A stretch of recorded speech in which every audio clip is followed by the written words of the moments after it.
So now that we know a little bit more about what differentiates an atypical from a neurotypical, we can talk about why ADHD exists. And to be honest, this is kind of a mystery, but the short answer is nature. People are just different. ADHD is part of the human condition. Some people hypothesize that evolutionarily, people with ADHD are better suited to certain tasks, and our civilization just was built up to favor the way that neurotypicals do things. And therefore, we need to adapt some of our behaviors in order to function better in a society that isn't really built perfectly suited to our needs. And people are just different. So you can find a lot of research about why ADHD is, but the basics that you need to know are it is hereditary and it is a lifelong condition. It's something that changes with age over time, but this course is not intended to solve the question of where does ADHD come from? Why is it? It's not something that's going to be cured or fixed. It's not a disease. It's a condition. It's naturally part of who you are, and it's fine. It has a lot of benefits too, as we'll discuss. And the last difference that I'd like to just mention between neurotypicals and atypicals before we move on is this concept of the mental structure. I think it's very helpful to visualize our mental structure as in contrast to neurotypicals as a pool versus a grid. So a neurotypical keeps the information in their mind in a grid structure. There's boxes for all the ideas, thoughts, emotions, all the stimuli that come into their brain. They put those things in a nice, organized framework, and everything is easy to access, it's labeled, and it exists in relation to other similar things. Atypicals like us, on the other hand, have a big pool of all the ideas and all the concepts that come into our brain. It takes a lot of effort to find a particular piece of information. It takes us a while to dive in and find it in that big mix of stuff. Eventually we'll get there, and the benefit of the way that we think about things is we tend to relate ideas that most people would completely overlook any connection. Most people wouldn't synthesize information in the same way that atypicals are capable of, because we go on this journey to find the information.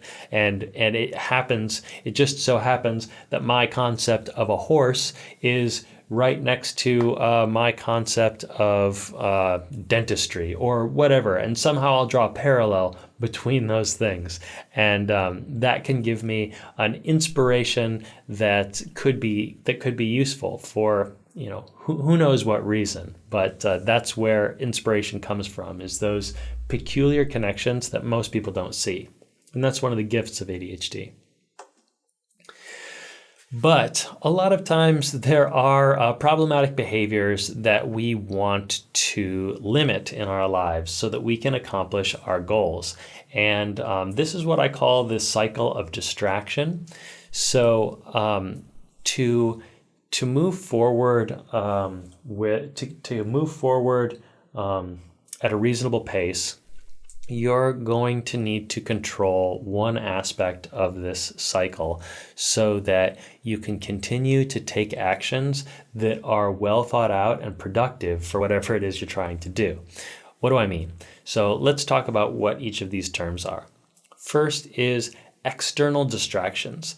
These are stimuli in your environment. It can be anything. Like I say, the smell of cookies. Now I've got a distraction and I'm thinking about cookie recipes. I'm thinking about what I want to put in my cookies. I'm thinking about memories of when my dad made cookies when I was a kid and it made me feel good.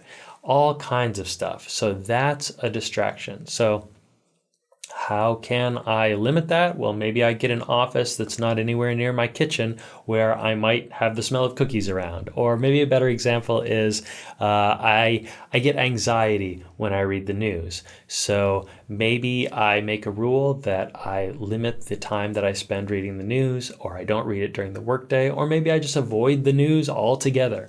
This is a way that I can sort of limit that external distraction that's causing me anxiety. The next one is internal distractions. These are our feelings and our thoughts. They tend to be kicked off from external distractions. This could be, let's say I just went through a hard breakup and the feelings are starting to sap my energy. I need to start to find ways to control my feelings and my thoughts, and that is possible. There's several ways to do it. One way in this case might be to just talk to a close friend about what you're going through so that you can begin to regain control of those thoughts and feelings. The last one is behavior. Again, this is something that you can control. Atypicals tend to just act impulsively. There's a stimuli, a thought is generated or a feeling from that stimuli, and then immediately we tend to want to respond with an action.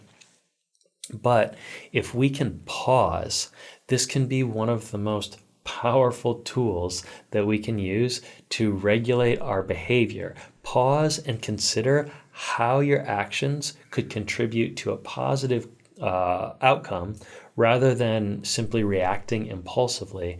And you can break a chain of problematic behavioral patterns, these cycles that we're constantly running over and over again. If you can control just one link of this chain, then you can break or modify a problematic pattern.